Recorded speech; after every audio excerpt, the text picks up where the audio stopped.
Good afternoon, good rainy, wet afternoon. Kamusta po kayo dyan? So we're joined today by Secretary Ronald Liamas, a longtime friend, a longtime Lodi, no, sa progressive movement in the Philippines, and of course, the political advisor of former late President Benigno Aquino III. Thank you very much, sir, for joining us.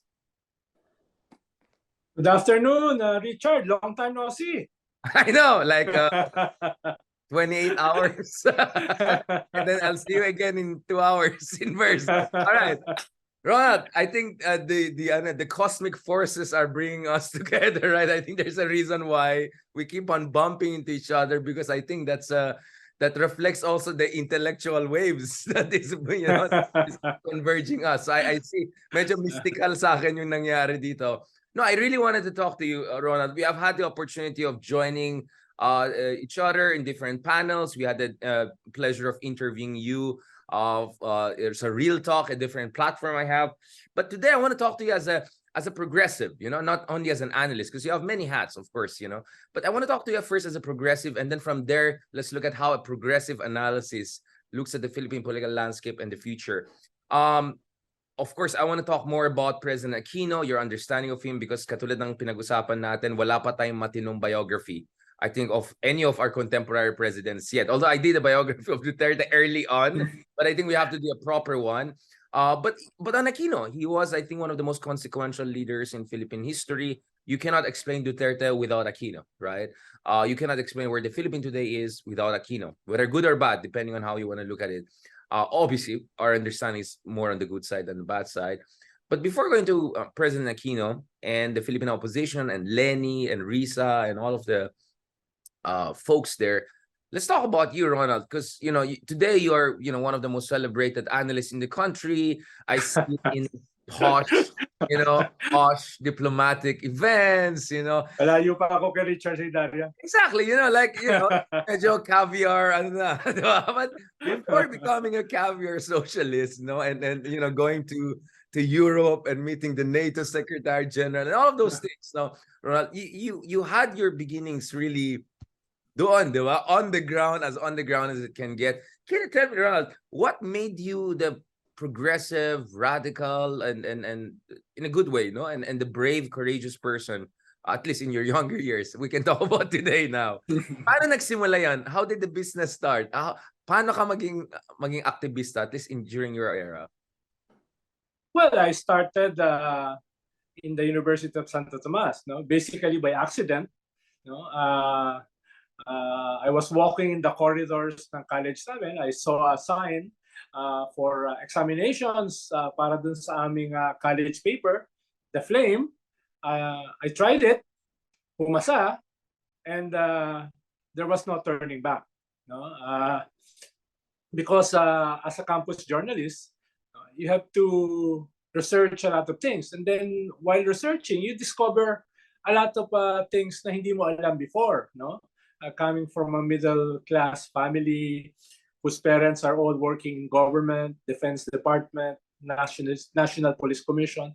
So when you started being a part of the campus journalism community, then dahan-dahan slowly ay na-inculcate mo yung problems hindi lamang ng university, of your sector, the students, kung hindi yung buong bansa. And ang tawag ko nga doon sa aking unang column when I was 17, Raising Hell. The job of campus journalists is to print the truth and raise hell. So that was how I started. And then eventually, we formed the first student council in the university belt. That was martial law, 1979-1980. Nagulat kami, walang student council. And nagtayo kami, nakalaban namin yung administration, nakalaban namin yung gobyerno, but we were able to clinch it. We formed the first student council in the university belt and in the biggest school at that time. We were 60,000 students sa UST noon. Yeah. And then eventually, yung logical flow niyan from the student council, nagkaroon kayo ng immersion program. pumupunta kayo sa mga squatters, sa mga workers, sa mga peasants, no? Ino-organize mo yung mga kasama sa student council to be exposed to the bigger world beyond the ivory tower of the university. And then you realize na ang dami palang problema ng bansa. That was the first time I realized na meron palang squatters. That was the first time Ganun I ka realized na insulated. meron palang mga welga. No? That's how insulated you were as a petty bourgeois. Yes, yes. Especially my parents, my uncles, my aunties are all working in government. So Correct. talaga insulated ka, no? Correct. So at the start, you are parang kang romantic na you're going to save the poor, you're going to save the oppressed, no? And then very after yeah. after 1 or 2 years living with them, fighting with them, you realize na hindi mo pala magagawa yun. You cannot save them. You have to be with them for them to discover how to save themselves. And then that's when you started to become more of a revolutionary. No? At the start, you were an activist na gusto mong sagipin lahat. Yeah, messianic complex. Yeah. Yes, no? Especially dahil bata ka, no? Pero later on, after 1 or 2 years, na-realize mo na you have to do this with them, no? So yung first part ng aking activism was as an organizer, no? As a student leader. No? At basically, dahil panahon ng martial law yan, ang iyong narrative, ang iyong linggo is expose and oppose. No? How do you expose the problems of your sector, of your society, of your generation, no? And then eventually, how do you mobilize these people para lumaya, no? Especially during the dictatorship. So nagpatuloy yan even after graduation, no? Pumunta ka sa workers college para tumulong mag-organize ng mga workers. Nagtayo ka ng NGO Masapesan to organize peasants in Baler, in Aurora, in Quezon, no? Fisher folks in Cavite, etc. So you build different NGOs and organizations. And then later, you broaden your network into coalitions. Yan yung golden years ng coalition work. Nabuo, kasama ka, I think I was the youngest then, yung Labor Advisory Consultative Council. This was the biggest labor coalition, no? Since nung 1950s, no? Nung dinurog yung labor movement ng gobyerno, no? LACC, nandito yung giants ng labor movement, no? Democrito Mendoza, Johnny Tan ng FFW, Tupas, no? Bert, sila Olalia, no? Nandyan lahat yung mga, I was the youngest, so starry-eyed ako noon. And then you formed CIPAR, Congress for a People's Agrarian Reform. This was the broadest coalition of farmers then. And then you formed a Human Rights Civil Liberties Group, NMCL, National Movement for Civil Liberties. Ang leader niyan si Renato Constantino Sr., no? So lahat din ng political ideological groupings nagsama-sama diyan. And then you form the Freedom from Debt Coalition na mas economic ang focus. Lahat din magkakasama. For several years, nagkasabay-sabay ito, the broadest coalitions. Ito yung major transition when you are no longer just exposing and opposing the structural problems of society, nagsisimula ka nang pumasok unti-unti sa mga proposals. So you are not only exposing problems, you are proposing solutions. Sa FDC, sa LACC, sa CIPAR, sa NMCL. So yan yung transition. Social movement to essentially policy making, public policy. Yes, especially all of these coalitions happened post EDSA uprising, 87 up hanggang siguro 89, 90, no? Nagpatuloy sila until eventually most of them fizzled out except the Freedom from Debt Coalition and the Congress for People's Agrarian Reform. Yung LACC unang nawala and then yung NMCL nawala. Pero for 3 years, nagkasabay-sabayan. Hindi na naulit yan, ha? No, hindi na naulit kahit hanggang sa kasalukuyan. That broad coalition of all ideological, political persuasions, no, into at least 4 broad coalition. Pero ang mahalaga dyan, sabi ko nga, Richard, nagsimula ng, hindi naman umalis, pero nagsimula ka ng mag-scale up beyond exposing the problems of society into proposing indicative solutions. Not a full-blown solution, pero nagkaroon ka na ng indicative solution sa debt, sa human rights, no, sa agrarian reform. Yun yung nangyari. So yun yung first part ng aking activist life, no? Yung first part, no? Yung sumunod sa NGO movement. Wait lang, Ronald. Can we stay Yeah. sa first? Because I already see there's a lot to discuss, right? Thank you so much for really giving us that overview. Because for me, I want to understand where people come from, where's the passion coming from, etc. And then and I'm glad I'm having this opportunity to talk to you about this. Going back to this, yung origins ng activism mo and your social activism and consciousness. Were you also inspired by, let's say, Isabella de los Reyes at the dawn of the century, those kinds of figures? Were you inspired by, well, UST, no? Kuya ni Rizal, diba? UST, what, I mean, diba? Gomborza, 1870s, etc. So almost exactly a century before you started, there were student movements, the pioneers. Of course. So were they giving you the sense of historical mission or? Yes. Naghahanap ka ng roots, eh.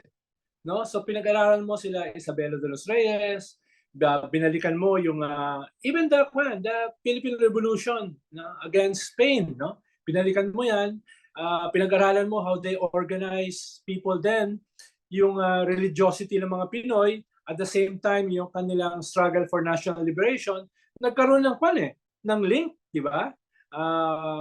One example yung libro ni Ileto, Pasyon ng Revolusyon, no? So, lalo na kami, hindi kami nagsimula sa European leftist tradition ng Marxism, Leninism, no, etc. We started with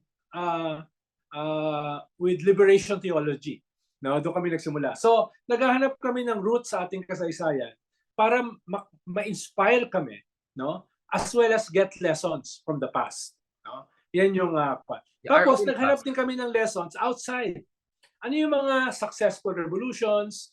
Ano yung mga nag-fail na revolutions? Ano yung lessons na pwede namin kunin dyan? So, yan yung... Pero isa rin aming layunin is to present an alternative to the dominant communist movement at that time. No? Dahil ang tingin namin ay marami kaming hindi sasang-ayunan sa kanila. So we have to create our own ideological moorings as well as our own narrative. No? So it was also very clear na magbubuo kami ng bago na hindi katulad ng strongest, more dominant movement at that time. No?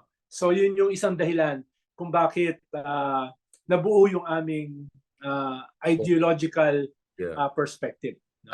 Ronald, what do you think perhaps that was really the decisive factor? Kaya kayo nagkaroon ng mga coalitions, cross-cutting movements dahil you're squeezing between, you know, the usual suspects and also the communist rebellion. And then this is Cold War pa rin, no? Hindi pa rin tapos ang Cold War. It doesn't end until 1991, di ba?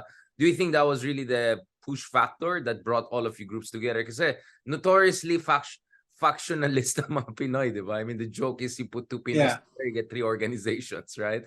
So I just want to understand, because you were talking about the golden era of coalition building, and I mean, it's great, but my point is, bakit hindi siya na-replicate? Is it because it was a phenomenon or hindi lang na-follow through? What's going on there? Well, doon sa mga coalitions na binanggit ko sa iyo, Richard, sabi ko nga, kasama lahat yan.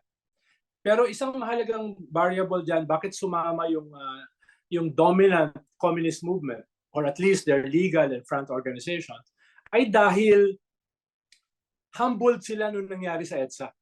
No? They boycotted the snap elections, nung sumama sila sa EDSA, na-surprise sila dun sa underpinnings ng revolt, no? Hindi ito yung inaasahan nila, hindi ito yung pinlan nila. So they were a bit humbled. So they became open to joining other forces as co-equals. Eventually, it didn't last.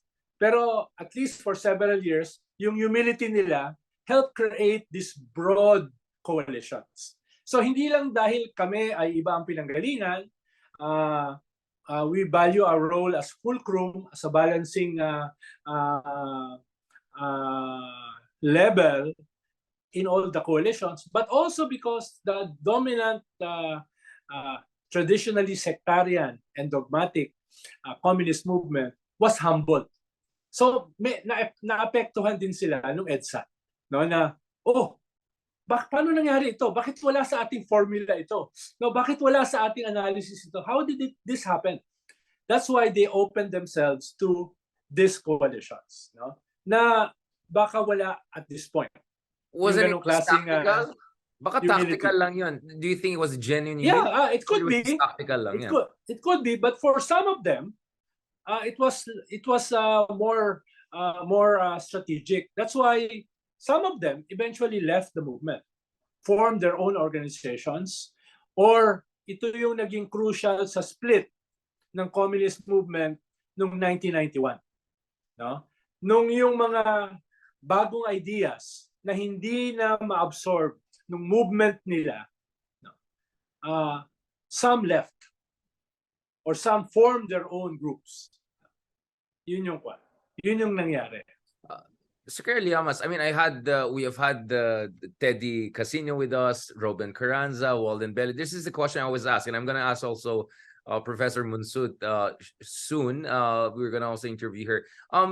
What went wrong during the EDSA years? Because 1986 to 1987, 88, I mean, this was really a golden window for some sort of a revolutionary upheaval. No? I mean, literally, revolution means things turn around, right? They revolve, right? Meaning who were at top will really go below. But if you look at it, some on top went below, but those who were semi on top or used to be on top just came back. So, I mean, in what sense was EDSA really a revolution? Was it an unfinished revolution, as the cliche goes? Was it an aborted revolution? Was it a hijack revolution? Or was it a kind of a new kind of liberal compromise revolution that we should just accept on its own terms? I mean, what's going on there? Because if my standards is the Russian or Iranian revolution or Chinese revolution, it's nothing like those. It's not that I'm a fan of the violence that came with those revolutions, but it's just it doesn't meet that French Revolution model, right? So in what sense was it a revolution? In what sense it was not, or it did not? Well, from our vantage point, it is somewhere in between. It was an uprising, a revolt. No, it has elements of a revolution, but not quite, because it had no ideological agenda to change the structures of society. What was changed was the political system, from an authoritarian system into a more democratic system. But the economic, the social, the ideological constructs of society, hindi naman nagbago eh. Diba? Bakit? And eventually, itong mga recidivist elements ng ating society coming from the old elites who were marginalized by the dictatorship and the elites of the Marcos dictatorship eventually came back. No? That's why hindi lamang na-delay yung mga more revolutionary reforms na inaasahan mo after a revolt. No? After a revolt kasi, kung merong unity in terms of changing the structures of society, then you proceed to a more structural reform agenda. But since there was no unity, or there was no unifying alternative, siguro mamaya pag-usapan natin, parang comparing dito sa nangyari last election. Unity. There was no unifying agenda. No? Kaya eventually, hindi natuloy yung mga inaasahan mo sana na aspects of a revolution. Eventually, you became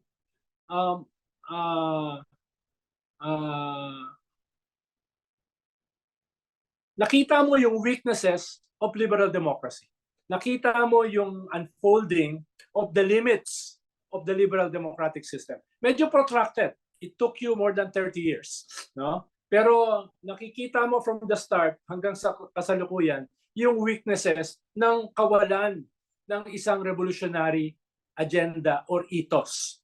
No? But Na hopefully sana I want to na-develop understand after why. the uprising. Yeah, sorry, Ron, for cutting, because I want to understand why. I think we have no disagreement with your description on that. Yeah. But why? Because I think the why is important. One explanation we get is civil-military relations. Cory really didn't control the military. She was bogged down by the coups. They almost got killed, including Pinoy, who you work with very closely, and we're going to talk about shortly. The other argument is, you know, Cory just didn't have the ideological horizons, right? Perhaps if Ninoy was in power, even the Machiavellian side of him would realize we need some major structural transformation, meaning socio-economic reform, hindi lang political and civil liberties reform. And then there's the other school of thought would say that, you know, there was a hijack, that the old elite came back, took over key institution of the state, pushed aside progressives. I mean, you could say it's all of the above, right? But for you, what was the decisive factor that explains yung pagkakulang ng follow-through from a political revolution to a social revolution? Well, the motive forces for the EDSA uprising, which were basically people, not elites, failed to consolidate themselves, failed to expand themselves, failed to unite on a societal agenda, while all the others, the previous elites, was able to, by increments, return into power. Una, yung mga binanggit mo na coup. There were 11 coup d'etat from 1987 to 89. Then in 91, the Marcoses came back and ran for president. Danding Cojanco and Imelda, which if they joined together, as early as 92, they have won. And then a pro-Marcos candidate won by a landslide in 98, si Erap. And the rest is history. Nakita mo naman yung pagbabalik ng mga warlords, ng mga dynasties, even the Marcos cronies were able to come back. So what you was expecting as a revolution really faltered. But the key element was the failure of what we call in our lingo the motive forces, the forces for change, which were basically the motive forces of the EDSA uprising or the EDSA revolt, went home. They went home. Some of them continued the struggle in the mountains, in the hills. Some of them transformed themselves into NGOs. Very few of them entered government. Very few of them entered government. Very few of them contested power through elections. Halimbawa, kami, nakabuo lang kami ng aming sariling party, 98 na yung Akbayan. Imagine from 86 to 98, we were not participating in elections. We were not participating in government. Dapat yun ang ginawa ng mga forces na nagsama-sama sa EDSA. Consolidate power outside and inside the structures of government. O yung sinasabi ni Gramsci na war of motion at saka war of position. Inside and outside. Pero at that time, hindi pa namin kilala si Gramsci. Nakilala namin later. Pero na-realize namin na we cannot stay outside. We have to struggle inside into war of position, as well as war of motions with our movements, NGOs outside. But we only discovered that in the late 90s. Yeah. But which I think is also a reflection of the deficits of Marxist thinking, because Karl Marx dismissed the state as the Committee for the Management of the Affairs of the Bourgeoisie, so very dismissive towards the state. So walang theory of state ang Karl Marx. I'm saying it as a political scientist. In fact, many would argue that's why Stalin eventually took over as the standard bearer of communism, because he knew how to play the game of bureaucracy and state. In fact, that's the main thesis of Kotkin dun sa 3-volume legendary biography niya of Joseph Stalin. Now, I don't want to get into the debates into that, but can you just give us a 101 about what's the difference? Let's say for an outsider who has no idea about the left, what's the difference between Akbayan, Anak Bayan, I don't know, Bayan Muna, and then communism. can you just explain it in the most non-retagable way as Well, much as possible? Just well, 101. the dominant strategy, yung binabanggit mo kanina, yung dominant left agenda, no, is a strategy of cataclysm. The entire structure of the state should collapse as a monolith before you can start building an alternative monolith, no, to this bourgeois state. So that was the main strategy. So either you win a revolution totally or not, no. I think that was basically flawed, no, because power is not that monolithic, no. Power has interstices inside, no. May mga spaces where you can build power. Yun nga yung sinasabi ko sa iyo na Gramscian strategy of war of motion and war of possession. Ang tawag namin at that time ay creating patches of green, patches of democracy outside and inside, which you can use to build power. Eventually, no, transforming power relationships through the state. Pero hindi ka mag-iisip na, either pabagsakin namin totally yung gobyerno or not. The struggle for government ay, ayokong gamitin yung salitang evolutionary. Parang may ibang ideological connotation yan. At usually yung gumagamit niya na co-op ng bourgeois state, no? Protracted struggle, protracted reform. I don't know if I can put it that way. Perhaps that's more correct. Yeah. Masang pa namin is to create alternative structures inside and outside, no? Without necessarily taking over the state. Either local power, no? Elements of a national power like the Senate, no? So not only do you build power, you create experience, skill set. Imagine if the government collapses and you take over, no? Tapos wala kang skill set on how to govern. No? Slogan lang. Ang mangyayari sa'yo, either you fail, no, in your governance, or you become dictatorial, no, to protect yourselves from your mistakes. Kaya yun yung naging direction nung mga traditional communist movements when they took power with no experience on how to govern, di ba? They created a more statist, a more undemocratic political entity, or they failed, di ba? Walang in between. Kami nag-ooperate kami from dun sa in between, the gray area, not the black and white, no? Na hindi kami naniniwala dun sa protracted evolution, no, within the state. Pero naniniwala kami of creating alternative structures inside and outside, and then eventually uniting them for a national struggle, no? Yun yung nakikita namin, no? We don't have enough time para i-discuss lahat yan dahil we'll have other discussions for that. A lot of other issues, a lot of other questions, no? Which I'm very happy to explain. Pero syempre, may limits yung ating podcast ngayon.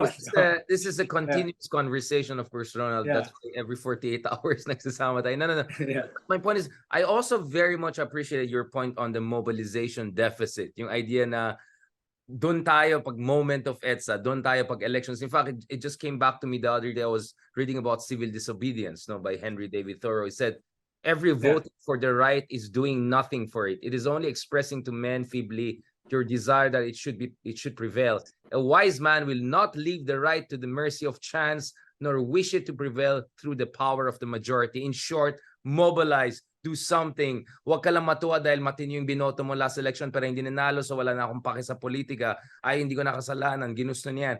I just feel that whining republic mindset never helps, will never help, never helped in the past, because when you do that, you leave the field to the essentially predators, right? And I think you correctly said it, that it keeps on happening, right? Parang EDSA, everyone is there, and then the day after, ayan na naman, back to business.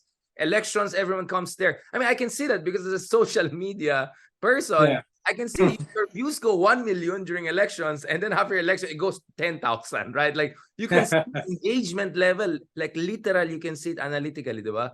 Na nagde-demoralize ka agad ang tao. So it's very temporary, contingent mobilization. But we know that in the history of humanity, no mature democracy came about on its own. All of them, from Sweden to even America, despite all its imperfection, that was constant struggle over and over and over again. So my question to you, Ronald, is, since we agree on this mobilization deficit culture, where is this coming from, and how do we fix that? Kasi feeling ko yun yung problema eh. Napaka-limited yung activism natin or sense of citizen duty. Well, I would like to answer your question by discussing 3 different kinds of experiences from the progressives, from the left, entering government. No? Halimbawa, yung nangyari nung panahon ni Cory, panahon ni FBR, panahon ni ERAP, no? People from the left joined government, no? Basically as individuals. To make a long story short, they were co-opted or nakalimutan yung kanilang revolutionary agenda, which is basically to transform structures of society. Nakalimutan na yung kanilang agenda na yun, na structural, at pumasok sila dun sa evolutionary reforms, no? Without a long-term trajectory. Most of them, if not all, were co-opted by the system. No? Yun yung nangyari. Ayoko nang pag-usapan individually sila. No, but I think people understand what you're talking. Pero in the Cory FBR time, most of them came from the social democratic tradition. Sa ERAP, may mga pumasok na nanggaling sa a more leftist tradition, no? Yun yung nangyari. So that was a different kind of experience. Na tingin ko ay kailangan matutunan ng lessons, no? Na hindi pwedeng pumasok just as individuals. Dapat pumasok kayo with a clear agenda of the possibilities of limits entering inside, as well as the possibilities and limits of organizing outside, and then weaving that into a strategy, into a strategy for power, no? Yun yung and then you have a movement behind you, right, which gives you kind of leverage and disciplines you just to make sure you don't get hindi ka kainin ng system. Yes, nawala yung kanilang political party or political organization, nawala yung kanilang motive force na dapat sana ay yun yung kanilang strength outside and inside. Yung ikalawa ay yung tipo ng nangyari kay Digong. May mga leftists na pumasok sa gobyerno for very tactical goals on how to strengthen the other strategy, which is the armed struggle.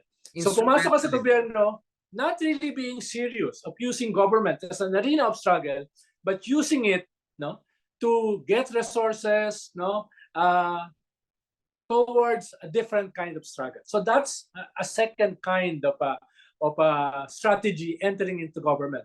And yung ikatlo, which we are trying to experiment, no, papasok ka with no illusions about the limits and possibilities, no, at learning from the successes as well as the defeats of the struggle on the local and the national level, no. So this is where Gramsci, right? This is where Gramsci comes in. More similar, more of Gramsci. Halimbawa, for the first time, we were able to elect a socialist governor in a province. It's not a big province. Dinagat, Kakabagaw, di ba? So, yun, na openly socialist, openly progressive, no? Na break mo yung glass ceiling sa Senate, di ba? With Risa.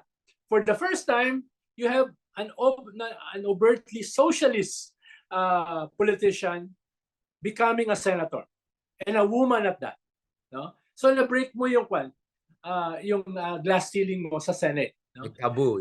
Some of us entered cabinet. Ako, si Joe Rocamora, no? Etc. So a few of us entered para yun naman yung isang arena. Pero wala kaming illusions, no? Alam namin na ito yung limits. But how do you build on those limits for long-term trajectories, no? Some of them succeeded, like Kakabagaw and Risa Ontiveros. Some of them failed, no? Because of the limits of the system, no? Nire-red tag ka sa loob, ina-isolate ka sa loob, no? Kina-cut down to size ka dahil you are identified as a leftist. So from those lessons, then you formulate a more effective strategy later on, no? Later on. Iba yung Senate, iba yung local, iba rin yung cabinet, iba yung bureaucracy. But harnessing all those lessons, no, and complementing that with organizing outside, perhaps is the element of a more viable strategy for the left, for this country. No? So yun yung tatlong experiences na tingin ko kailangan pagkuhanan ng lesson. Dahil makakaiba sila. Right. Yung isa na co-op, yung isa eventually failed because hindi ka seryoso sa governance. Gamitan lang. Very tactical. And the other is still a work in progress. Right. No? Trying to learn lessons from, for lack of a better term, a Gramscian strategy of war of motion and war of position, outside and inside. And eventually harnessing, no, networking all of that into a more viable quest for national power. Right. I mean, I heard a version of that also in the Middle East, for instance, the idea of pressure from below, reform from above, that the two can work together. So it's a different version of Gramscian revolution, reformist, revolutionary, whatever you want to call it. So we're not alone, no? I've seen this in different parts of the world. I'm sure we can talk about Latin America, which I think is closest to us. That was always my thesis. You talked about liberation theology. I felt, well, that's perfectly Latin America, right? We can talk more about that. But I think this is the perfect time to discuss your experience once you entered the cabinet. What were the circumstances that made you the political advisor of Aquino? And let's talk about it. If we were to write a biography of Aquino, how would you describe the man, the moment, and his politics? How do you describe those things? How did it come about? Well, in the first place, only a Pinoy, no, will get me as part of the cabinet. I doubt if other presidents will do that. Why would you say that? Because I was clearly, overtly a socialist, no? And for example, for the military, there's no distinction, no? A socialist is a communist, no, etc. No, wala silang ganung nuancing dito. Kaya nga some elements of the military and the political elites at the time look suspiciously at me being part of the cabinet. Kaya nga yung binigay sa akin, it's just a very small office, no? Political advisor, presidential political advisor, no? Yun yung role ko.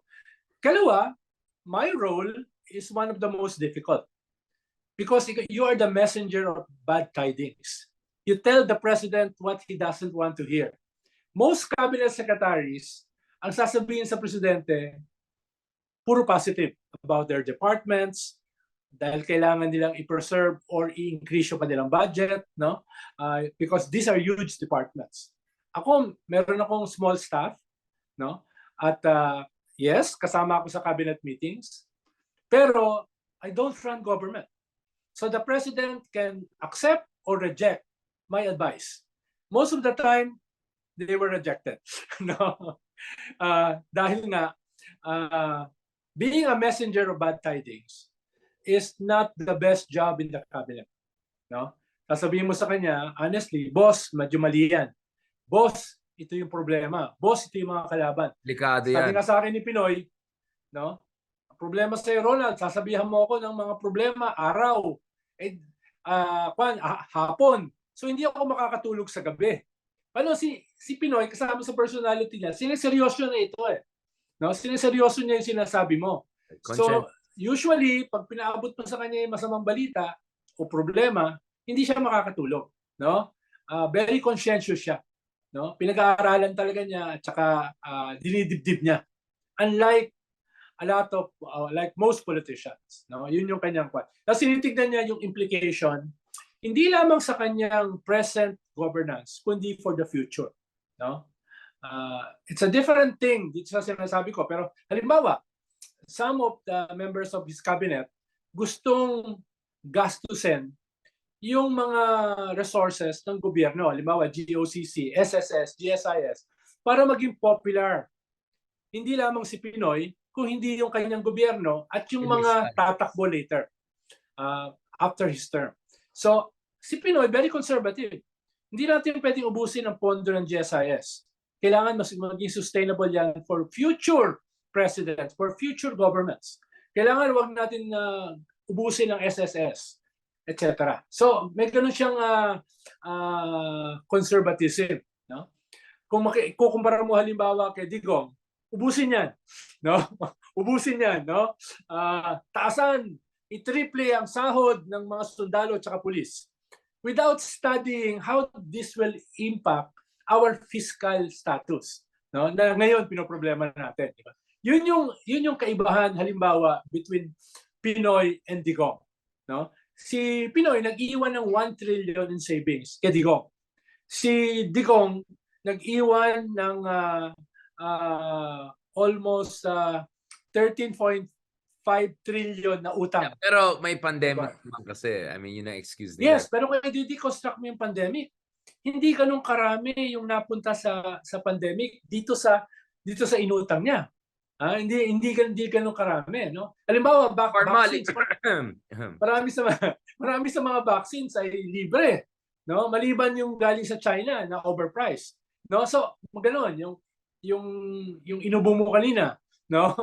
Yan yung mga mag-expire na mga medicines, no? Mga mag-expire na binili, no? Na inexpose ni Manny Pacquiao. So, itong yung mga laptops, overpriced laptops. Nangyari yan, no? Yan ba ay dahil sa pandemic? No?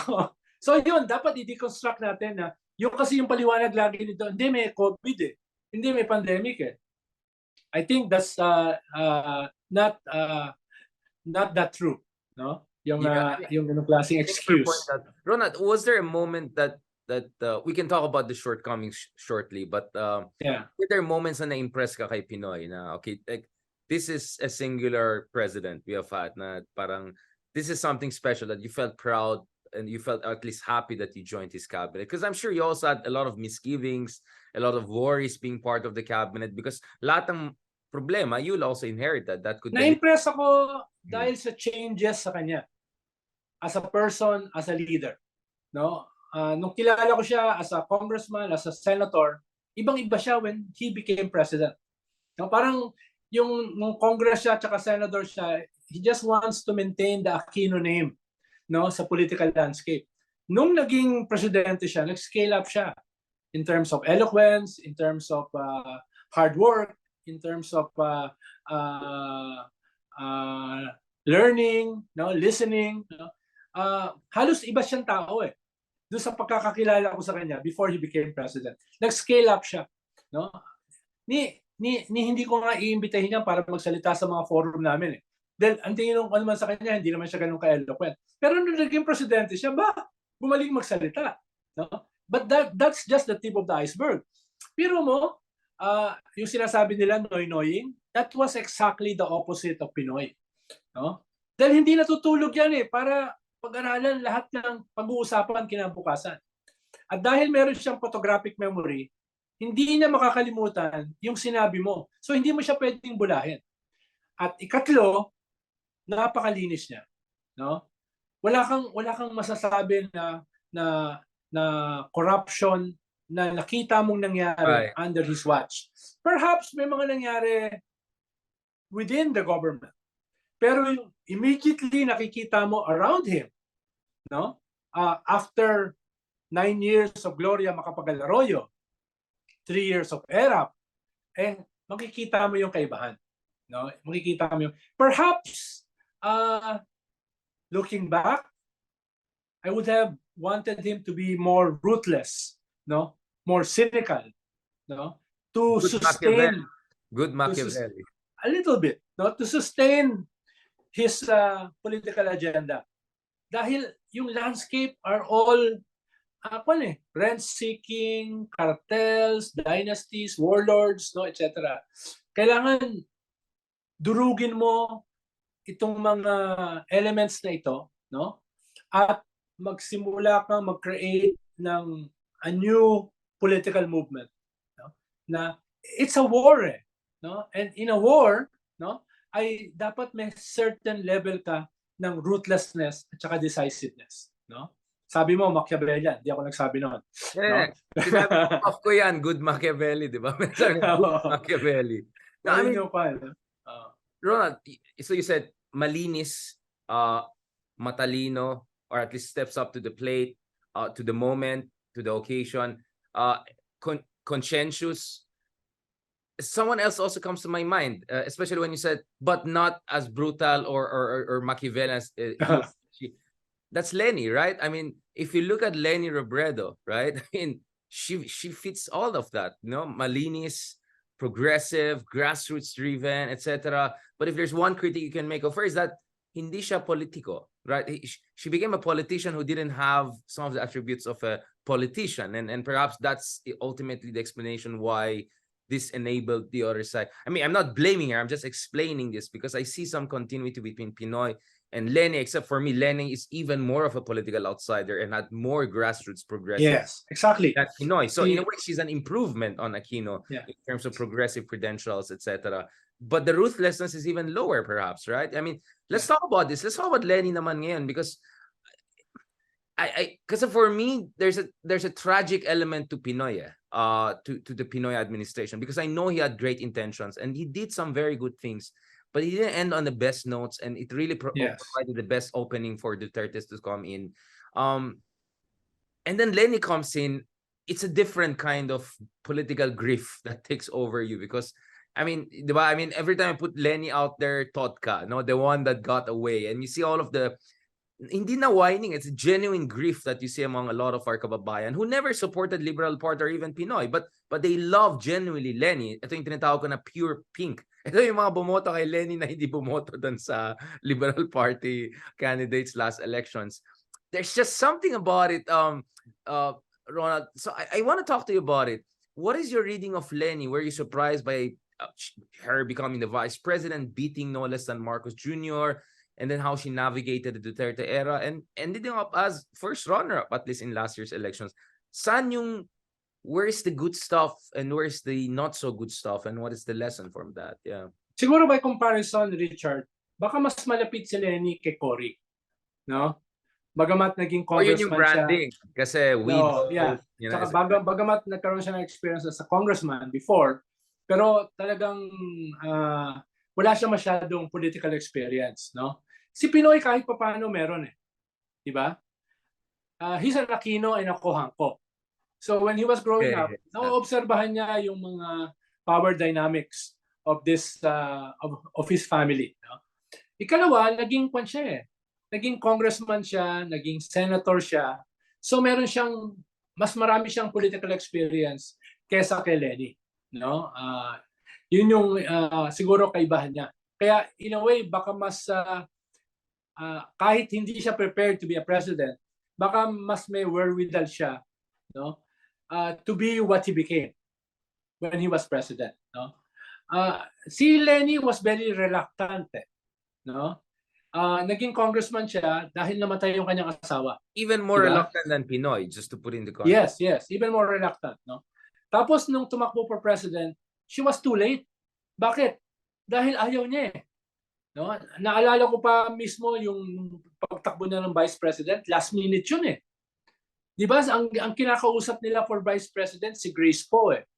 Di ba? Si Leni, ang tagal ng usap sa kanya, ayaw talaga niya. Sincerely ayaw niya. No? Tapos na naging vice president siya, medyo pinuruhan siya ni Digong eh. No? The most popular president in our history, no? Tsaka yung pinakabarumbado, pinuruhan si Leni. To the extent of even harassing her. Di ba? Binigyan siya ng portfolio sa cabinet, tinanggal siya. Tapos may mga sexist jokes at saka kwan sa kanya. No? Yung, medyo hindi maganda yung sitwasyon ni Leni as part of the Digong cabinet and as vice president. Dinemonize siya. Dinemonize siya. And in a way, it took its toll on her. Kaya siguro ayaw din niya tumakbo as president. No? Merong mga talks for unity. I think seryoso siya na hindi lang siya dapat yung choice, no? And when she finally decided, it was the filing. It was practically the start of the campaign. nung nagpasya siya. While, halimbawa, si Bongbong was preparing much longer. Years. No? At yung pagsama ni Decades. Sara sa kanya, hindi lang binigay kay BBM yung Duterte brand, which was the dominant brand at the time, kung hindi yung resources ng isang incumbent, including the Commission on Election. No? So, medyo iba yung nangyari kay Leni. Kaya maunawaan ko bakit ngayon talagang totally ayaw na niya. Except perhaps Naga. No? Except perhaps Naga. Yeah. No? So yun yung kaibahan ni Leni kay Pinoy. Pinoy was not that reluctant. Bagamat pinag-isipan niya maigi, bagamat hindi rin siya ganun kahanda, no? Nung nag-decide, talagang tuloy-tuloy siya, no? Ako nga nung campaign nakasama sa Special Ops, no? Nung 2009, no? Dahil siyempre, kalaban mo, the longest serving president since Marcos, si Arroyo, no? So ganun, no? Hindi pa natin pinag-uusapan yung weaknesses ng campaign. Too many messages, too cluttered. Habang si Bongbong ay very focused, no? Yun yung iba pa yon, no? Pero ito yung kaibahan ni Leni kay Pinoy. She's not really a politician, that's what you're saying. Or she didn't Basically, have the preparation. I mean, for me kasi, ito kasing dilemma, and obviously know who's the next person we're going to talk about. We're going to talk about Riza Ontiveros, right? But before we go to Riza, the thing kasi with Leni is she really has charisma, right? I mean, she's a stateswoman who doesn't have what a politician should have, but she has a charisma. I mean, the 15 million plus who voted for her. I mean, my goodness. Now you post something about Leni, she'll get the most engagement online or Twitter, etc. Whether positive or negative, but mostly positive if Twitter. You don't get that with BBM. Like BBM is like so, right? And with Sara, she's even, you know, withdrawing from the field to play it safe for 2028. No, so there's just something about Leni, because I think she's a symbol of the Philippines that could be. And as someone, a friend of us said, you know, if Norway, Thai, or New Zealand, she would have been our prime minister, except we're not Norway, New Zealand. That's why I disagree. But you get what I'm saying? Like, parang there's almost something magical or fantastical about her that makes people very attached to her. But at this, so yun nga, andun pa rin yung 15 million niya. I think that if any moment Leni comes out and says something about politics, I'm sure the excitement is going to be very strong. But my sense is there's no maximization of that, either for any Leni plans in the future or for the opposition in total, because 15 million of votes was more than 20% of the total votes, which is not small in a parliamentary system, as we discussed in the past. That could put you in a position to take over the prime minister's office, right? As we saw almost in Thailand, as we see in Germany, for instance, 20% plus, that puts you in a, you know, pole position.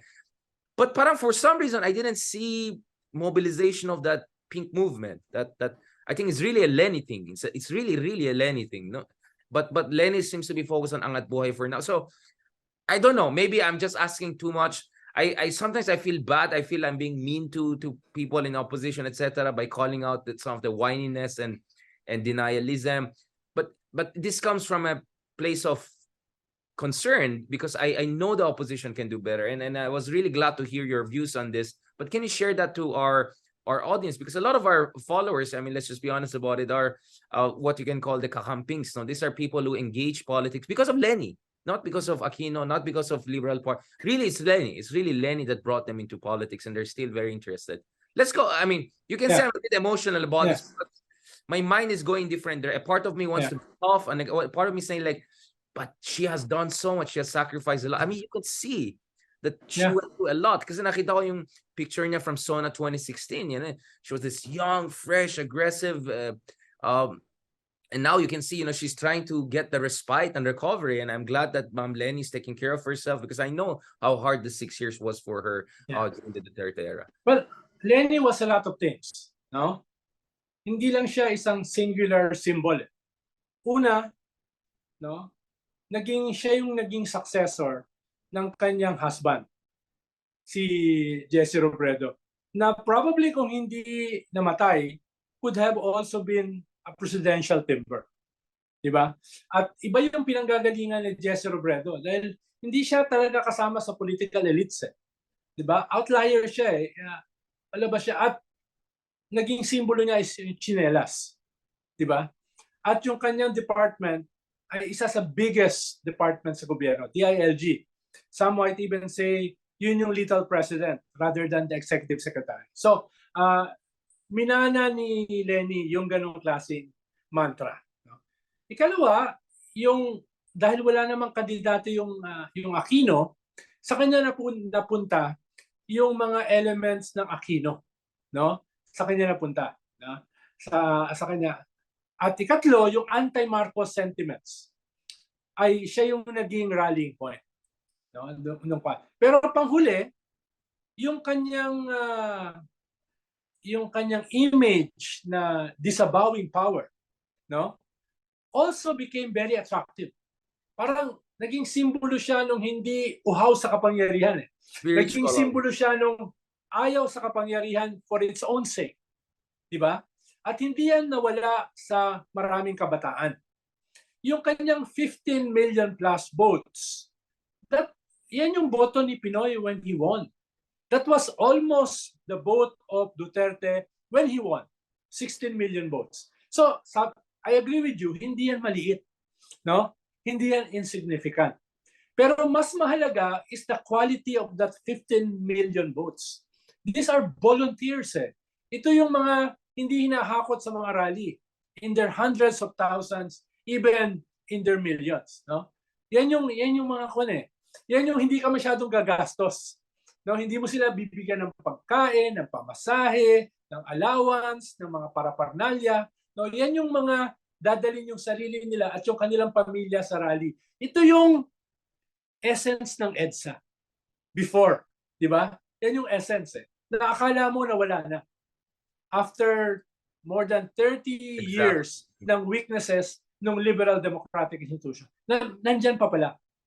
Ang problema, Richard, ay after the election, walang attempt to consolidate that. This could have been the new opposition. Itong 15, 16 million votes na basically volunteers, basically young people, no? Sana naglibot sila, no? Si Leni, si Risa, si Bam Aquino, the campaign manager, para sa isang nationwide Thanksgiving, no? Thanksgiving tour. At the same time, a listening tour. Ano na ngayon? No? Ano nang gagawin natin? No? Town hall style, no? Town hall style. Yes, town hall na listening tour. Tapos, nagpapasalamat ka dahil sa nangyari, no? Sa kanilang voluntarism, etc., etc. Pero looking forward, what is to be done? Diyan naman papasok yung mga katulad natin. No? Pagkatapos, mapukaw nila Leni, ni Risa, ni Bam Aquino, then organizers will now follow through. Build a network, core groups, no? Leaders, new leaders, no? At ito yung dadalhin mo sa midterm, no? Halimbawa, marami diyan baka pwedeng tumakbong SK or barangay officials, councilors this October. Kung nangyari yan, ha? And then prepare for a slate sa midterm, no? So, yan yung mga kinulang, no? I'm not sure if it is too late. I doubt it. Hopefully, no? Pero kailangan gawin yesterday, no? Kailangan gawin immediately, no? Yun yung pwede dahil marami diyan sa mga volunteers na yan. Itong 15, 16 million voters ay nandyan sa baba. Disenchanted, angry, bitter. Pero naniniwala pa rin na the Filipino people deserve something more. No? They're not clear what. No? Walang leader for now. No? Yan yung mga kailangan natin gawin. Pero the potential remains. No? I'm not that cynical to think na wala na yan. It's still there. Diba? Pero some leaders have to scale up to harness them. Some leaders have to scale up to organize them. No? Yun yung kanya. Kaya naniniwala ako, katulad mo, na dito manggagaling yung pag-asa for the future. Hindi maliit yan, 15, 16 million votes. Mostly volunteers, mostly young people. We saw it, right? Dun sa rallies, Pasig. I was surprised. Sabi ko kay Randy David, Randy, ngayon ko lang nakita ito ulit since EDSA. Exactly. Kanya-kanyang gawa ng placards, kanya-kanyang t-shirt, kanya-kanyang costume. Ang daming mga cosplay doon no? Na mga so tapos hindi umaalis for hours, no? 7, 8, 10 hours. Halimbawa yung last, yung sa Makati, that was more than 12 hours. Nung natapos yung programa, ayaw pa umalis ng mga tao, no? Nandun pa sila. So ito yung energy na kailangan natin. Ito yung dynamism na dapat nating i-harness. Dito natin ikakal yung new leaders. No? Yung new leaders. Perhaps, hindi pa sila pwede for Senate. Perhaps, hindi pa sila pwede for Congress. Pero baka pwede na sila sa barangay, sa SK, mayor, no, etc., sa municipal mayor, sa mga municipal councilors, provincial board. Baka ganung level. No? And if you can create that kind of mass, that kind of network, that kind of motive force, then I think the future is ours. Then eventually, yung biktima ng disinformation, ng fake news, yung biktima ng mga false promises, no? Eventually, that will be very open for organizing. No? At itong 15 to 16 million, ang iyong motive force to reach out to this other 15 million. No? Yun nga, Ronald, that's why for me, it became my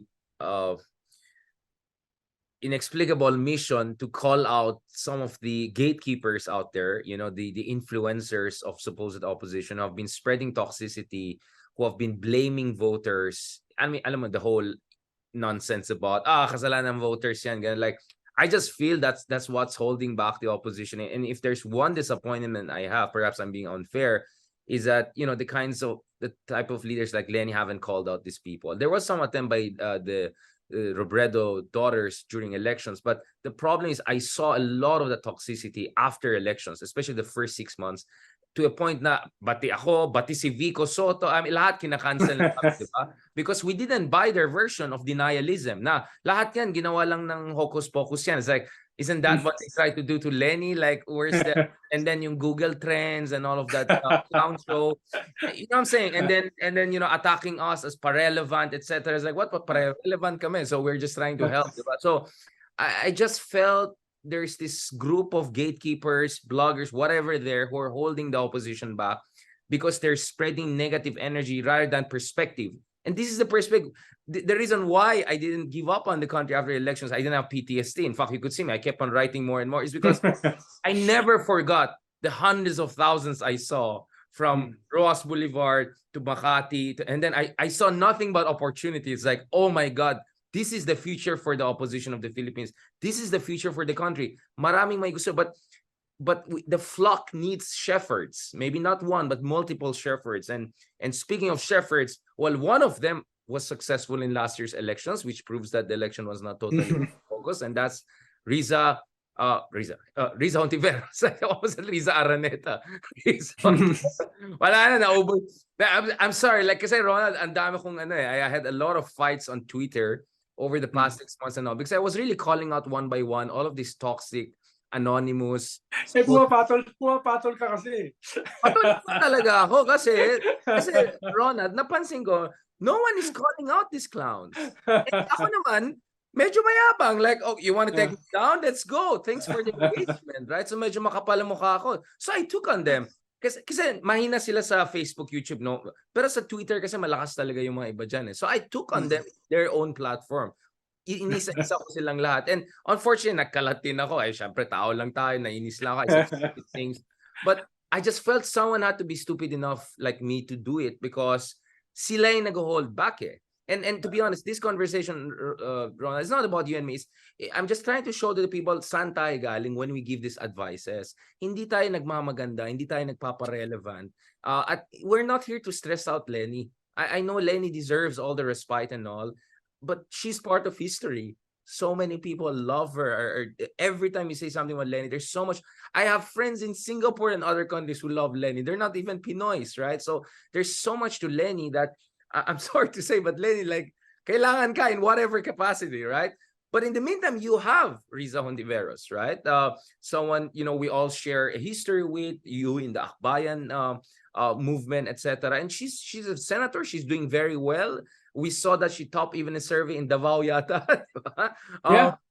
As the best senator out there. Rafi Tulfo has a good relationship with her. Coco Pimentel has a good relationship with her. She seems to be navigating the very complex field very well. We met recently with Risa. She looks strong. She looks fresh. She looks energized. I don't know. That gives me hope. That makes me happy. She doesn't look like a leftist. Yeah, exactly. So what does the story of Riza Hontiveros say also about the hope? Kasi ang ginawa kong title sa space is Philippine Opposition, may pag-asa pa. And for me, absolutely. So let's talk about Riza Hontiveros here and the future of opposition. Nakalimutan ko na kung saan talaga yung miniseries na narinig ko ito last week. No, ang sabi doon sa isang miniseries sa Disney, no? A crisis is an opportunity which you haven't discovered yet. So, this crisis of the left, this crisis of the opposition, tingin ko is a good opportunity to reinvent a new political movement, no? Galing sa embers nitong pink wave. Galing sa embers nitong last election, no? Na tingin ko ay marami yung pwedeng tumubo, no? Maraming pwedeng mag-grow dito sa embers na ito dahil hindi namatay yung apoy embers nga no? So kailangan lang lagyan ng kindling para umapoy uli, no? Yun yung mahalaga. At yung mga tipo ni Risa, tipo nila Biko, yung pwedeng harbingers nitong bagong political movement na ito no? Tanggapin na natin, the old opposition is almost dead. Di ba? Anong naiwan sa Liberal Party? 6 congressmen who are divided into 3 groups. Isang congressman na sa minority na ang tawag ng president ng Liberal Party is Quirol. Dahil ang nagtayo ng minority yung speaker din. No? Yung presidente ng Liberal Party, si Edsel, ay kasama sa independent minority by himself. Siya lang nag-iisa. No?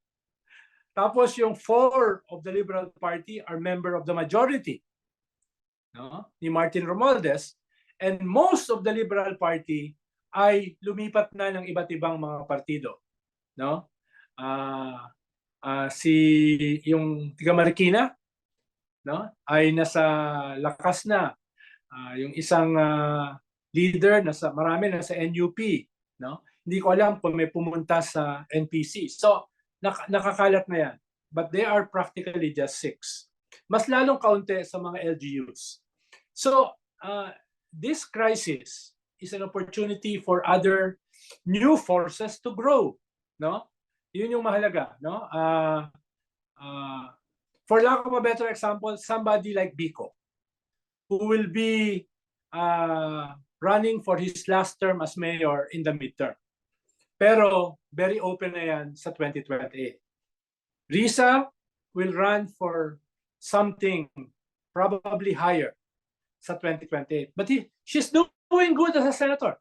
Respected siya kahit ng majority sa Senate, kahit ng Senate President. They deal with her. No? Dahil nakikita nila hindi lang siya decente, no? Meron siyang wherewithal to be a good senator. Political to be a good senator. Di ba? Yun yung kwan. Sa mga surveys, not only in Davao, yung isang survey na nakita ko na internal pa lang, maganda yung kanyang ratings. Kahit yung mga survey ng administration, hindi siya malayo. She's somewhere in the middle. No? Tingin ko may future si Risa, si Biko, etc. Ang mahalaga ay mag-scale up sila to harness itong pink wave, which is no longer a wave, but still very significant. Yan yung binabanggit natin kanina, CAL, leaders, no? create a narrative, no, create new visions, no, etc. Halimbawa, last election, nag-survive si Risa, no, by a combination of idealism and pragmatism. No? Hindi lang siya naiwan dun sa pink. She dealt with other local officials, not necessarily with the pink, no, but with concrete projects na sinuportahan niya. So, yung combination na yon, ang naging susi sa kanyang victory, no? Dun sa ano yung pwede niyang gawin, no? Perhaps kailangan niyang pag-aralan yung electorate, because usually the electorate ay hindi sapat na ikaw ay disente. Dapat meron kang X factor, di ba? For lack of a better example again, tipo ni Rafi Tulfo. Di ba? Meron siyang X factor ng image ng mga tao ay tutulungan sila. Ng tingin ng mga karaniwang tao, ipaglalaban sila, no, ng barubalan, no? Kahit anong laban, paglalaban sila. Diba? Isumbong mo kay Tulfo. So kailangan ng ganung klaseng kombinasyon. Kung si Senator Tulfo magkakaroon ng platform, vision, sa ngayon kasi ang kanyang paborito is land use, which is very progressive. No? Land use, yun yung kanyang main linchpin sa kanyang legislative board. Kung madedevelop yan, tingin ko magandang tandem sila ni Risa. No? Si Risa naman, kailangan magkaroon ng konting populism. Not only what people need, but what they want. But tayo kasi sa progressive movement, ang ating ethos is what people need. No? Baka at present, feed the Colosseum once in a while. Yeah, but you need the Colosseum once in a while. They want, no? Kailangan kausapin mo sila based sa kanilang fears, insecurities, no? Even their sins, no? Diyan lumakas si Erap noon di ba? Ginamit niya yung mga weaknesses ng mga tao, ginawa niyang jokes, di ba? In-incorporate niya sa kanyang narrative. Kaya nakarelate yung tao sa kanya, no? Dahil pati yung kanilang mga kahinaan at kasalanan nakikita nila kay Erap. So, ito yung talagang ito talaga yung masa si Erap. Kahit alam mo na hindi naman siya mahirap. No, yun yung so kailangan ng mga tipo nila Risa, nila Bico, no, etc. Yung ganung klaseng fine tuning nung kanilang no? Dahil okay na sila doon sa disente na botante. Okay na sila doon sa intelligent na botante. Pero yung mga tao na kailangan mong makuha in 30 seconds, no? Kailangan diyan ng drama. Kailangan diyan ng peg. Kailangan diyan ng rapture, no? Kailangan diyan ng Rafi Tulfo X factor. No, yun yung not the Robin Padilla singing or not the Robin Padilla pagsusuklay ng bigote. No? Yun yung the Rafi Tulfo X factor. Kailangan mo matutunan. Just on this, no, I mean, I think we can have a separate podcast on. Let's talk about Vico Soto. I also Mayor Magalong of Baguio. I think is making more and more waves. I'm seeing more interest in him. I think another fantastic guy to talk to. He's a good friend of mine. And talk about exactly. So there are a lot. I think we should have a separate podcast on the news stars. Like, this was really more about the opposition and all. Going back to this, what do you say to the whole state of mind that says, wala, dadayin lang naman yung elections, vote buying lang mangyari dyan, wala tayong pag-asa, nakuha na ng trapo lahat. What do you say to that kind of mindset? Can credibly a progressive win the highest offices in this country? We have had in the past, right? I mean, like, how did Leni or Pinoy become the top officials of the country? Yeah. Tingin ko, where's that coming from? I mean, I know where tingin ko dapat, tingin ko dapat maging wary tayo dun sa ganyang klaseng mga threats and limits. Pero dapat hindi tayo maging cynical na isusuko na natin. Na aatras na tayo because nothing will happen. No? Lahat naman yan kasama sa strategy. Kahit naman nung panahon ni Pinoy, concern namin yan dahil incumbent si Arroyo, no? 9 years siyang presidente, hawak niya lahat, especially the COMELEC, the Garces of COMELEC, di ba? Hawak na yan, and huge resources. No? Huge resources hawak niya. Pero, it's a question of strategy, no? Nung lumabas yung Villaroyo, no? Yung kandidato which was frontliner before the official campaign, nag-unravel, gumuho. Nung dati, before the official campaign, parang unstoppable si Villar eh. Di ba? Small children, inuulit yung kanyang jingle. Kumakanta Oh, eh. yung jingle niya, the best jingle I've ever heard. Di ba? Tapos, huge resources ni Villar, huge resources ni Arroyo, pinagsama mo. How can you defeat that? Kontrolado rin ng COMELEC, notorious nun si Garci, di ba? No, yun yung one, the Garci kind of COMELEC. Pero, we won by a huge margin. Di ba? Pero mahalaga yung volunteers para magagwardiya ng boto. Mahalaga yung mga technicians na nauunawaan yung computer system ng elections, no? Halimbawa, yung sinasabi ngayon nung nila General Rio, no? Nila Temi Rivera, kumuha tayo ng lessons diyan. No? Lessons diyan. Kaya we don't have to reinvent the wheel, no? Yun yung mahalaga, meron kang grupo who is preparing for all of this. Ang problema ni Leni, nabuo yung organisasyon in the middle of the campaign, no? Cluttered ang message, no? Hindi lean yung structure, no?